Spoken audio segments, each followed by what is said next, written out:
Sisa lainnya kalau kita lihat pembangunan push yang dilakukan juga sudah mulai begitu baik. Kali ini mendapatkan 2 pemain bahkan dari Onyx. Akan langsung dihantam dan menjadi poin kedua untuk NFT. 2 poin di awal pasta untuk NFT. Dan ini kabar gembira tentunya untuk NFT. Mereka butuh poin pertama, mereka butuh dan lihat drone-nya. Langsung menyorot ke arah bagian kotak yang ditinggalkan antara peperangan yang terus bergulir di bagian sana kali ini antara NFT dan Onyx. Dan 2 player Onyx lainnya Sembae terutama yang tadi menjadi impact player di Erangel sebelumnya kali ini terpisah cukup jauh. Di tempat lain ini harusnya sekitaran Pulau Alpha. Ada permainan dari bagian high ground. Ada MS John Buri yang terdeteksi A-Pool AKM Holo pasta. Wow, ini yang gua selalu salutkan gitu dari ajang turnamen PUBG Mobile. Kemampuan dari setiap player yang bertanding tuh bener-bener di luar batas wajar gua gitu. Gokil loh, jarak sejauh itu dengan AKM dan juga dengan menggunakan holo doang. Atau beberapa kali kita ngelihat beberapa momen yang tidak menggunakan scope sama sekali dengan hanya menggunakan iron sight tapi bisa mendapatkan sebuah knockdown. Kayaknya bisa kita ambil kesimpulan kalau ingin bermain bagus di turnamen kancah internasional, bahkan nasional, satu hal yang paling gak boleh itu mengeluh gak sih? Iya betul. Gue gak punya scope nih, gak boleh. Gak boleh. Gak boleh, gak Nggak boleh, gak boleh. Karena mereka tanpa scope pun bisa owning loh. Betul, betul, itu dia. Tapi di tempat lain kali ini, di bagian high ground dari sekitaran bootcamp, Bigetron sudah bertemu dengan FaZe Clan di mana Yuhai yang menjaga high position ter-take down oleh FaZe Clan. Namun FaZe Clan masih menuju ke arah bagian compound juga. Oke, dan Liquid sudah mulai bangkit. Dia jiggle, dia nunduk dan berhasil menyelamatkan diri. Namun Liquid posisinya lebih bagus dan berhasil mendapatkan sebuah trade knock antara Bigetron dan juga FaZe Clan. Sudah bisa melakukan healing tapi pintu akan dihancurkan. Sebuah predict shot dari seorang Korpai berhasil mendapatkan pemain lagi dari Bigetron. Oh my god, Bigetron yang lain belum melakukan sebuah regroup cukup berjauhan antara satu dengan lainnya. Yuhai sudah berhasil untuk dilakukan revive, namun tinggal menyisakan Zuxi, Luxi, dan juga Yuhai. Korpai makin maju ke arah bagian atas dengan predict shot tadi mengganti positioning. Kali ini cukup mendominasi dari FaZe Clan. Ada Nate, Dikuk, Matang, lempar ke depan. Luxi masih menjaga di bagian sana tapi Matang sekali meletup. No, Korpai knockdown karena Luxi tinggal menyisakan 2 player Red Alliance kali ini. Betul, dan masih tertinggal di bagian belakang tentunya untuk seorang Zuxi masih belum bisa memberikan backup. Hanya Yuhai yang jaraknya tidak terlalu jauh. Tapi kalau kita lihat dari Yuhai, pergerakannya lebih memilih untuk memundur. Tidak ingin kehilangan pemain begitu banyak. Kali ini Yuhai akan regroup kembali ke arah Zuxi. Luxi akan dibiarkan. Liquid sudah memberikan yang terbaik tadi untuk menjadi bait. Tapi ternyata granat dari Korpai lebih matang dibandingkan granat dari seorang Luxi. Tidak ada trade knock dari granat yang dilempar kedua pemain tersebut. Dan ini confirm elimination lagi akan langsung dilakukan oleh pemain FaZe Clan. Ya betul banget, tentu ini merupakan situasi yang tidak terlalu baik untuk Bigetron Red Alliance keluar dari bagian painan. Dengan loot sepertinya tidak terlalu baik, bahkan Liquid tadi gue lihat tidak ada healing prom yang terlalu banyak. Berusaha untuk melakukan penjagalan karena FaZe Clan justru ter-take down. But again masih ada 2 player, masih ada kesempatan yang bisa dimaksimalkan oleh Bigetron Red Alliance. For Rivals di sisi yang lain udah mulai bergerak ke arah bagian tengah dari bagian peta. Pengamatan dilakukan oleh pemburu yang tadi menjadi MVP di game sebelumnya. Menuju ke arah bagian atas dan FaZe Clan sepertinya tidak ingin untuk meninggalkan mangsanya untuk bisa bergerak secara bebas. Bigetron masih di-scan, masih dicari di sekitaran tempat ini. Namun tidak ditemukan karena Bigetron udah mulai menuju ke arah bagian bawah. Dan dapat compound juga di sekitaran ya bisa dikatakan kanan dari painan. Iya, dan ini bukan pertemuan pertama gitu untuk Bigetron dan juga FaZe Clan. Apalagi jarak pertemuan mereka lagi-lagi di bukit yang memisahkan antara bootcamp dan juga painan. Kalau di beberapa waktu lalu, di beberapa pertemuan di arah bootcamp itu seringkali FaZe Clan yang terlebih dahulu ke arah bukit tersebut. Tapi tadi Bigetron yang lebih cepat. Tapi lagi dan lagi momentumnya masih belum bisa diamankan oleh Bigetron. Selalu saja FaZe Clan yang mendapatkan momentum lebih baik daripada Bigetron di perbukitan ini. Ya hari ini gue lihat FaZe Clan ya rotasinya sangat cepat. Miramar tadi kita lihat bagaimana cepatnya mereka menuju ke Cruz Deval yang notabene-nya milik For Rivals. Mereka lebih dulu untuk sampai. Kemudian juga di Erangel tadi bagaimana cepatnya mereka menguasai bukit. Dari bagian selatan Pochinki langsung menuju ke arah bagian compoundnya, nabrak ke orang-orang lain. FaZe Clan benar-benar doing the faster rotation di hari ini. But ya itu adalah salah satu keunikan untuk FaZe Clan. Sementara Onyx yang 2 playernya tadi udah di take down oleh NFT. Kali ini berdekatan dengan Vampire yang udah menjaga bagian high ground. Mengingatkan kita dengan gameplay victim overs kalau di Betul. Indonesia. Betul, dan kalau kita kembali lagi tadi ngebahas tentang Face Clan ya, menurut gue BTR udah harus ngelepas bukit itu sih. Menurut gue ya, opini gue, karena mereka beberapa kali ketemu Face Clan selalu kalah gitu. Untuk mempertahankan bukit tersebut atau mendapatkan checkpoint di bukit tersebut.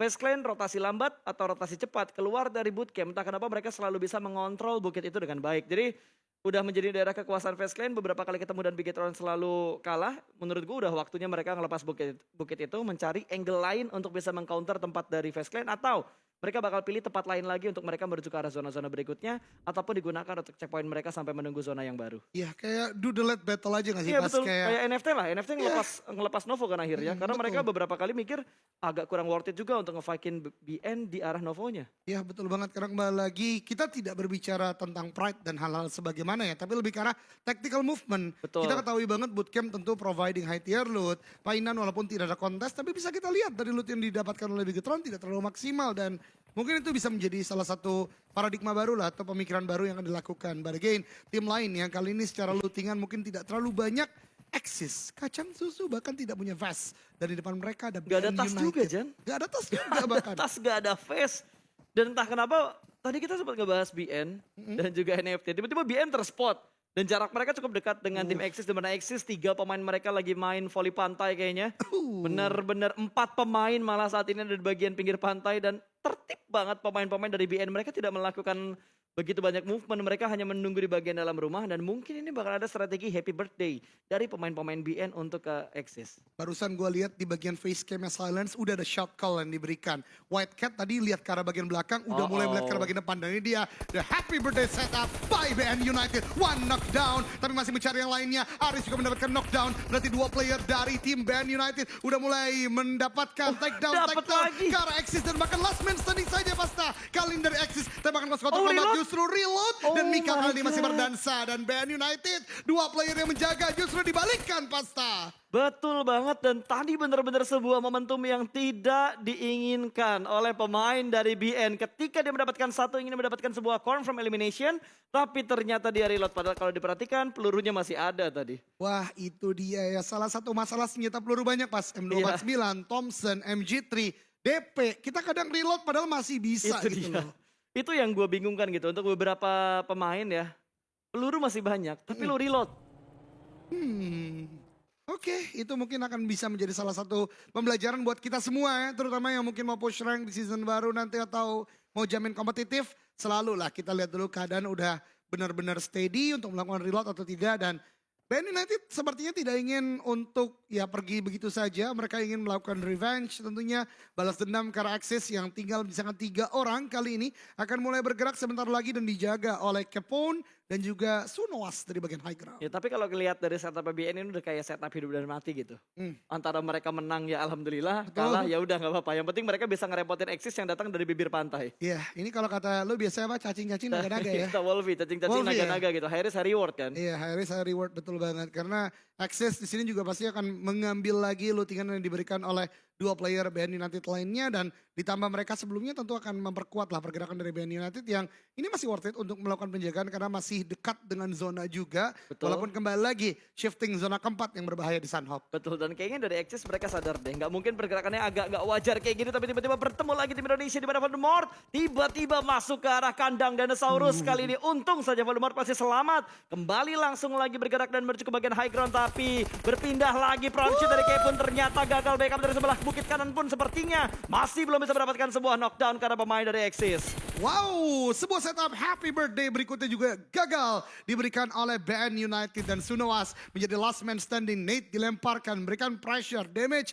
yang cukup besar. Namun ini juga membuka visual atau tempat dari Sunowas dan akan coba dicari. Sunowas menggunakan Uzi saja. Ini bahkan kipasnya udah di depan HP tuh. Udah Betul. benar-benar panas sepertinya. Dia akan menjaga dengan Uzi. Akankah bisa lawan M249 bro? Tembakan dari bagian depan, jump shot dari bagian Axis dan rata. BN United dipulangkan ke lobby pasar. Wow! Ada taunting sedikit. Aunting Samurai tadi, tapi kita berpindah dengan sangat cepat karena Onyx bertemu dengan EVOS. Dua pemain dari Onyx yang tersisa bertemu dengan 4 harimau dari Indonesia. Kali ini harimau putih bakal langsung menyergap pertahanan dari Onyx. Satu berhasil mereka amankan. Confirm elimination masih belum dilakukan karena EVOS masih mencari keberadaan lain dari pemain terakhir tim Onyx. Kali ini Sembai terakhir dicek di bagian dalam dari ruangan. Ada surprise fire dari bagian luar. Ternyata masih bisa dikontrol dengan sangat bagus dan rata. EVOS berhasil memulangkan Onyx menuju ke arah lobby dan membuat kabar bagus karena ini kesempatan GD untuk kembali lagi masuk ke top 16. Let's go! Onyx dipulangkan ke lobby. Genesis Dogma masih kuat dengan 4 player. Dan ini dia perang lama pasta. Dua player Bigetron melawan FaZe Clan. Entah pertemuan keberapa, tapi kali ini ada tembakan dari seorang Zuxi mengejutkan setup dari FaZe Clan dan happy birthday Yuhai menjatuhkan satu bakal langsung dikonfirm menjadi sebuah point elimination. Setup yang saat ini masih terlihat efektif, tapi dua pemain dari FaZe Clan sudah mulai masuk ke pertahanan dari seorang Yuhai. Backup dari belakang pun kali ini masih diberikan dan Yuhai berhasil regroup ke arah Zuxi. Kembali lagi berkumpul dan kembali lagi berkumpul juga untuk FaZe Clan 3 lawan 2 antara FaZe Clan versus Red Alliance. Betul banget, Tony K, The Wonder Kid udah mulai dari bagian bawah, udah mulai melakukan call karena teman-temannya. Sudah menjadi jelas informasi bahwasanya dua player Bigetron, Red Alliance ada di bagian depan. Yuhai pun juga Zuxi udah mulai menarik mundur karena bagian belakang. Tactical retreat dilakukan terlebih dahulu karena benar ada Nate yang dilemparkan oleh FaZe Clan kali ini. Dan strategi yang masih cukup baik untuk Bigetron walaupun ini tidak boleh berlarut-larut karena ada Geek Fam Malaysia juga yang pelan tapi pasti mendengar. Namun itu dia QB no from the other angle taking down seorang Zuxi dan Yuhai Boy, the last man standing. Ya, mungkin informasi karena FaZe Clan itu lengkap untuk Bigetron, tapi informasi karena Geek Fam itu belum sama sekali diketahui oleh Bigetron karena tiba-tiba Geek Fam datang dari bukit belakang kali ditembakkan menuju ke arah Mr. Five, sudah berhasil mencicil damage-nya, tapi dua pemain harus dihadapi bermain di bagian tangga, bermain di celah yang cukup tipis dan Yuhai rata. Kali ini FaZe Clan memulangkan Bigetron ke arah lobby. Wow, ini kayak thread yang terjadi ketika kemarin sudah kita lihat Nate di Miramar ya dari Bigetron yang berhasil untuk meratakan FaZe Clan 1-for-1 kali ini. Namun FaZe Clan juga tidak terlalu baik karena udah mulai terspot oleh 4 rivals dari tempat yang lain pun juga Geek Fam pasti mengetahui fight pecah rata satu tim Painan tidak sendirian. Dan lu merhatiin gak sih Jan, untuk di hari kedua ini ya, rata-rata semua tim itu bermain seperempat dan tengah circle loh. Ya. Gak ada yang main di outer circle, cuma 2 tim doang yang main di outer circle. Padahal kalau kita lihat di minggu-minggu berikutnya ada 5-6 tim yang bermain di outer circle di pinggir circle. Minggu sebelumnya. Iya, minggu-minggu sebelumnya. Iya. Berikut bilang minggu apa? Berikutnya. Oh iya, maaf lupa. Minggu berikutnya grand final. Betul. Dan ini sesuai dengan prediksi lo Mas. Zona kayak tadi biasanya menuju ke arah bagian sekitaran bootcamp dan terjadi. Sekarang Painan ada di bagian pinggir zona dekat dengan bagian bootcamp dan salah satu tim Indonesia NFT di bagian Quarry. Dia paham betul harus sudah mulai bergerak maju lagi dan untungnya tidak melalui jalur air bawah karena memang berbahaya sekali melambatkan pergerakan mereka. Tapi drone enggak. Pinggiran doang. Jangan gitulah NFT lah.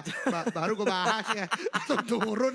Tapi mungkin mereka udah memastikan gitu bahwa daerah Quarry aman. Makanya Iya, mereka iya. berani turun menuju ke bagian bawah dari Quarry-nya. Itu ngasih efek slow movement speed gitu. Speed rotasinya bakal lebih berkurang karena memang bermain di becekan-becekan air tentunya. Dan Vody Falls cukup dekat dengan Eagle Esport, bahkan Datcon sudah menerima beberapa tembakan dari Vody Falls dan Ipu pun juga sudah diamankan rupanya. Dan no. RRQ dan juga NFT bertemu. Terkesan kosong tapi ternyata tidak. Betul sekali. Jadi dia Flippy sedang menjaga di bagian lower ground untuk mengejar pergerakan dari Voldemort. The last man standing dari RRQ. Ini situasi yang unfortunate tentunya untuk RRQ. Namun masih ada Voldemort. Masih ada harapan mungkin yang coba untuk dibangun. Karena pergerakannya masih bisa untuk menuju ke arah bagian depan. Namun NFT pun pasti nantinya akan mengejar. Di tempat lain for rivals. Apple yang terlihat take down. Udah di revive. Udah melakukan healing juga. Dan masih punya compound. Ya, dan berpindah ke arah lain di mana Exis yang sedang berotasi dengan menggunakan vehicle melewati satu pemain dari MS Konburi. Tidak terdeteksi sama sekali karena memang dari MS Konburi mereka bermain dengan sangat berhati-hati. Tempo sedikit mereka turunkan padahal mereka masih unggul dari pemain mereka. Masih utuh loh pemain-pemain dari MS Konburi, belum ada yang dipulangkan ke arah lobby. Rotasi yang begitu barbar kali ini dibangun oleh Exis. Dia benar-benar mengamankan jalan utama, Jan. Jalan utama, jembatan kecil di sekitar Painan dilewatin begitu aja. Padahal tadi kalau nggak salah ada Geek Fam dan juga FaZe Clan di sekitar sana. Tapi FaZe Clan kembali lagi menuju ke arah perbukitannya dan GD pun mulai menembak ke arah Exis. Memberikan respon ke sebuah tim yang rotasi dengan barbar. Iya betul banget. Tentu berbahaya banget buat Axis. Tadi hampir ter-take down oleh Genesis Dogma. Namun berbicara sebuah situasi yang berbahaya juga FaZe Clan. Ketika mencoba kembali ke bukit yang mereka dapatkan di awal tadi.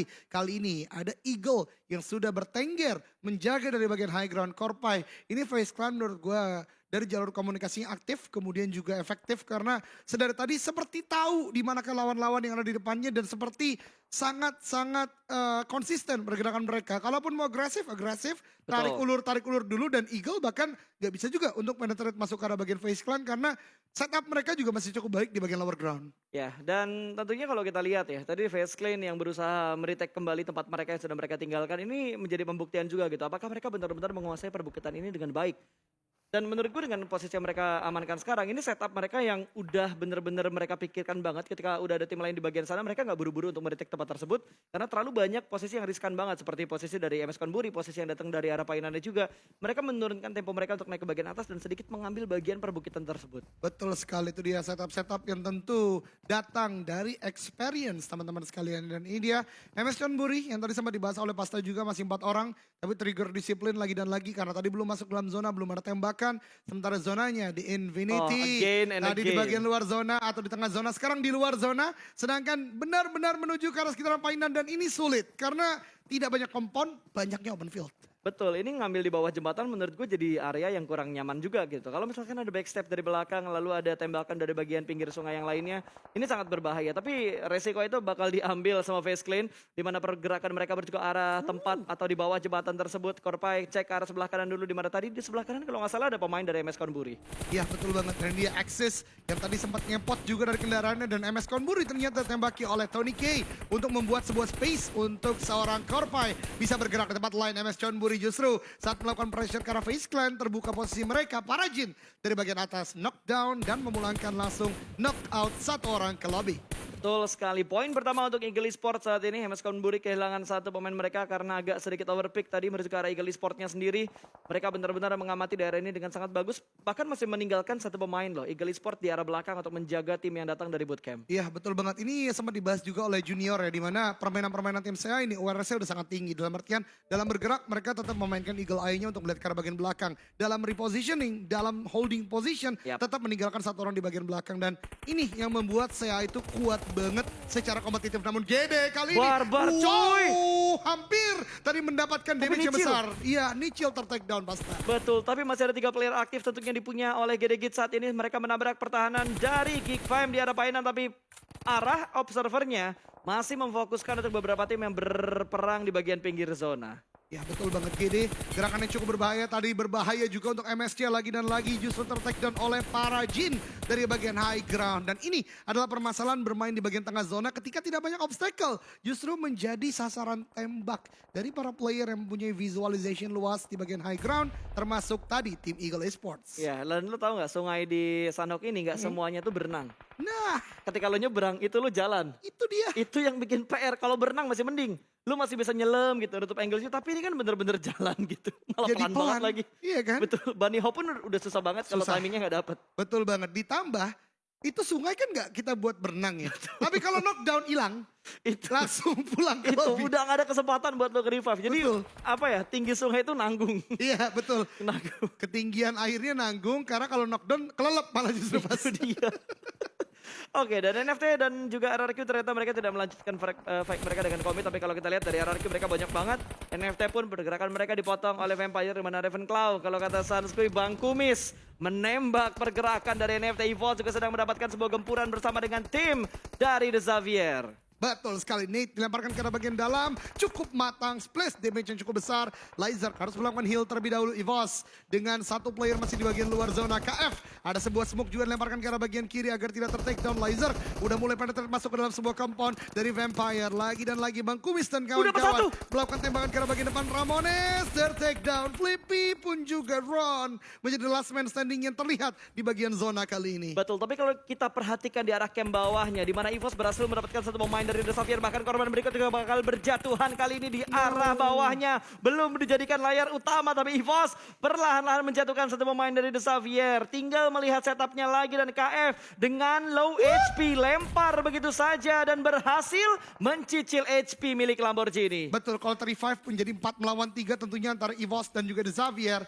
Dan ini dia, revive justru diberikan oleh seorang KF karena Red Face akan menjadi ujung tombak dari Evos Reborn. Menahan pergerakan dari The Xavier. Namun untuk seberapa lama. Karena ini udah zona yang keempat, udah sangat sakit tentunya untuk bisa ditahan. Kup RB ini mungkin menjadi modal yang sangat besar. Laser ini yang gue katakan. Baru di revive take down. KF belum siap untuk fight. Microboy di bagian belakang. Namun what happened? Red Face masih bertahan di compound ini and this is not a good situation. Red Face masih bertahan. Duck udah ter-take down. Pergerakan dari tim The Xavier cukup sulit. Namun Genesis Dogma di tempat lain sangat luar biasa. Fight dengan Face Clan. Betul sekali, tinggal melihat satu pergerakan dari Mr. Five yang tersisa seorang diri di bagian luar. Ternyata masih ada bantuan dari pemain Face Clan yang lainnya memberikan follow up smoke dari bagian belakang. Ada wall smoke yang sudah mulai dibuat. Kali ini Mr. Five membuka pintu untuk menyelamatkan seorang korban. Smoke lemah lagi, membutakan vision milik GD Gits saat ini. Belum ada commit push yang dilakukan oleh GD Gits. Mereka bermain dengan sangat berhati-hati kali ini. Terlihat satu pemain ada tembakan, namun masih belum bisa mendapatkan sebuah pemain dari GD Gits. Saat ini masih tertahan 3 pemain GD Gits. Masih aktif untuk menghadapi Face Clan. Let's go, free elimination untuk Red Face barusan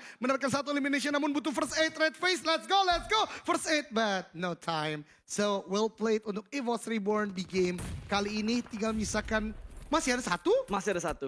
Masih ada satu? Oh enggak, terlambat ternyata. Betul. Terlambat dan nice try untuk EVOS Reborn dengan 5 elimination yang mereka dapatkan di game yang keempat hari ini.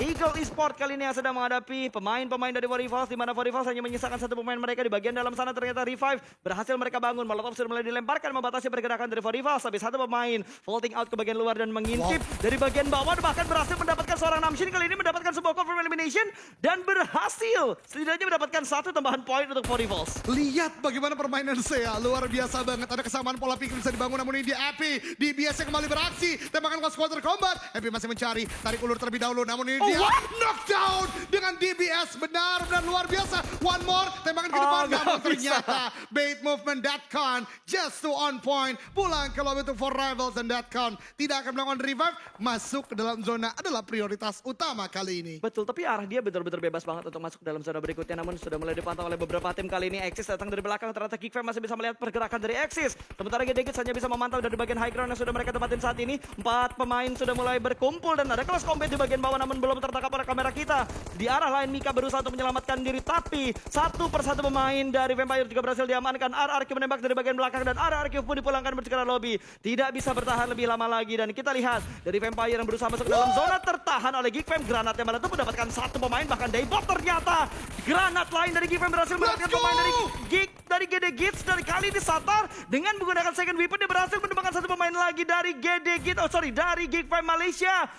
GD bertahan dengan 2 pemain mereka dan Geekfam pun rata. Oh my god, Satar tadi sempat ganti ke arah tangan. Gue udah mulai gregetan untuknya berganti ke arah bagian M4 lagi dan berhasil untuk meratakan Geekfam. But again, Genesis Dogma hanya misalkan 2 player. Kali ini ada Molly dilemparkan Squabs untuk menahan pergerakan dari GD Gits. Zonanya what the? Wah, zonanya menuju ke arah bagian open field. Zonanya open field. Ini udah pasti Painan bakal bonyok sih. Waduh. Yang dari Painan menurut gue cuma bisa selamat 2 tim. Itu udah paling maksimal. Iya, betul banget. Ini karena memang akan fight terjadi. PUBG 007 masih punya 4 first aid. Tapi ada Datcon dengan 13 first aid yang bisa menjaga dari bagian high ground. Ini berbahaya sekali. Belakang Datcon masih ada orang. Kelihatan nggak? Masih ada Pops. Betul. Oh my god. Ini... What pas? Enggak, ini posisinya Datcon udah enak banget Jan. Betul, Tapi kalau misalkan dari Pop bisa ngeliat ke arah Datcon, mimpi Eagle untuk Chicken tuh bisa sirna langsung. Betul, dan bahkan mimpi healing juga mungkin nggak akan terjadi ya, karena memang sulit. Tapi Face Clan pas kembali lagi bertahan hingga top 6 kali ini. Betul sekali, mereka sudah mulai membangun pergerakan mereka. Satu persatu pemain mereka bakal nyebrang ke arah tempat yang lebih nyaman lagi. Bahkan Face Clan memungkinkan untuk dipotong oleh Vampire. Ya betul banget, dan Booms melakukan healing di bagian luar. Tipis. 3 first aid kali ini masih didapatkan. Nate dilemparkan. Nice. Wow, knockdown tapi dari Face Clan ternyata. Kakinya kelihatan, lompat keluar terlalu dalam damage dari Blue Zone-nya dan Booms dipulangkan menjadi poin untuk Face Clan dan last man standing dari GD Gits kali ini Satar atau Star yang bakal bertahan seorang diri. Entah berapa banyak healing yang dia punya tapi cukup dekat dengan 3 pemain dari Face Clan. Bahkan pergerakannya sudah mulai di-lock oleh pemain-pemain Face Clan. Dengan menggunakan DBS sudah tidak punya healing lagi dan diserahkan nyawanya ke arah Blue Zone. Face Clan bertahan, Eagle Esport bertahan. Face Clan dengan poin yang mereka dapatkan sudah pasti mereka akan merebut posisi puncak EVOS untuk sementara. Dan chicken dinner sepertinya karena Eagle last man standing Datcon kali ini justru membuka tembakan dan itu dia Dapat satu. dari Face Clan namun udah sangat low HP. Ini dia 2 versus 1 situation. Datcon di sana melakukan sebuah peron dan rata Face Clan the very first team yang mendapatkan 3 winner chicken dinner di Super Weekend yang ketiga mas.